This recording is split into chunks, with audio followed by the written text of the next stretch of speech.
और इस बीच देखिए ईरान ने यूएई को धमकी दी है और रास अल खैमाह में हमले की चेतावनी दी है। आईआरजीसी ने कई इलाकों को खाली करने के लिए कहा है। रास अल खैमाह से ईरान पर हुआ था हमला, जिसको लेकर अब ये चेतावनी ईरान ने जारी की है।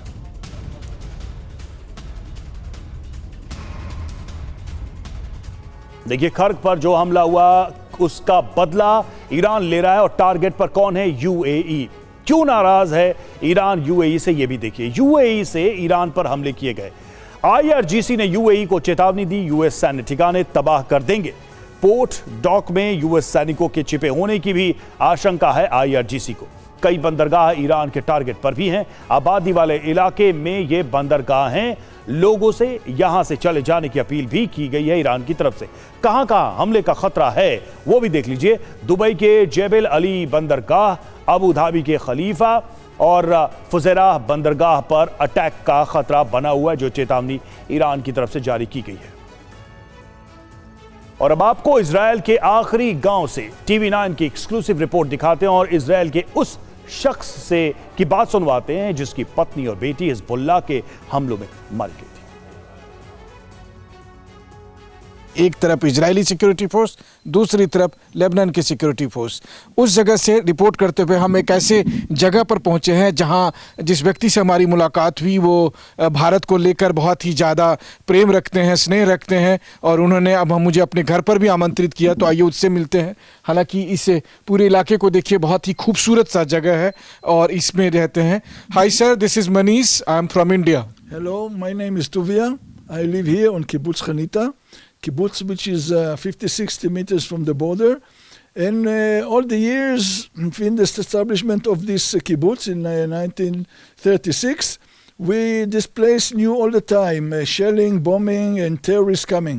For example, I built my family here. I'm married here. I was 4 kids born.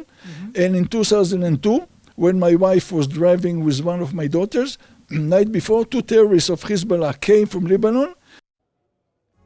और अब आपको इजरायल लेबनान बॉर्डर से TV9 की ग्राउंड रिपोर्ट दिखाते हैं, जहां आईडीएफ ग्राउंड ऑपरेशन की शुरुआत करती है। इस वक्त हम मौजूद हैं ठीक इस जगह पर जो कि इजरायल और लेबनान के बीच का बॉर्डर इलाका है। और आप देखिए इस पर जो ये बॉर्डर का जो पॉइंट है, जो रोशन हनिकरा नाम जगह है, यहाँ से आप देखिए कि बेरूत के बारे में लिखा हुआ है कि बेरूत 120 किलोमीटर की दूरी पर स्थित है। वहीं इस पॉइंट से जेरूसलम जो है वो 205 किलोमीटर की दूरी पर स्थित है। और हम इस वक्त इसी बॉर्डर के एरिया पर मौजूद हैं, जहाँ पर आप देखिए इसके इस पार का जो हिस्सा है वो लेबनान का इलाका है और यहाँ से लेबनान शुरू होता है। वहीं दूसरी तरफ हम जिस जगह पर मौजूद हैं यहाँ से इजराइल की टेरिटरी शुरू होती है। और इस वक्त TV9 की टीम ठीक उस बॉर्डर पॉइंट पर मौजूद है, जहाँ पर कि हम इजरायली साइड में मौजूद हैं और जहाँ से हम आपको दिखाने की कोशिश कर रहे हैं। इसके ठीक दूसरे तरफ का जो हिस्सा है, जो आप घर देख रहे हैं और जो बाकी चीज़ें देख रहे हैं, ये यहाँ पर लेबनान का हिस्सा है। लेबनान में मुख्य तौर पर जो साउथ लेबनान का इलाका है, यानी कि जो हिजबुल्लाह के कंट्रोल में है, जहाँ से लगातार इजराइल पर 7 अक्टूबर के हमले के बाद से ही हमले किए जाते थे, जिसका परिणाम हुआ कि आईडीएफ ने वहाँ पर न केवल एयर स्ट्राइक की बल्कि वहाँ पर अभी भी ग्राउंड ऑपरेशन चल रहा है और लगातार बेरूत के अलग अलग इलाकों पर एयर स्ट्राइक के जरिए हिजबुल्लाह के कमांडर, हिजबुल्लाह के मिसाइल सेंटर या फिर हिजबुल्लाह के जो और डिफेंस के जो एसेट्स हैं उन सबको ख़त्म करने की कोशिश की जा रही है। वहीं दूसरी तरफ इजराइल पर भी हिजबुल्लाह की तरफ से अटैक हो रहा है और सबसे बड़ी बात यह है कि लगभग 2.5 साल से अधिक समय से हिजबुल्लाह पर लगातार स्ट्राइक के बावजूद आज भी हिजबुल्लाह इस कदर पावरफुल है कि वो नॉर्थ इजराइल के बहुत से इलाके में, चाहे वो हाइफा हो, गलीली हो, किरियात सिमोना हो, मेतुला हो, इन सब इलाकों में या नहारिया हो, इन सब इलाकों में वो अटैक करने की स्थिति पर होता है।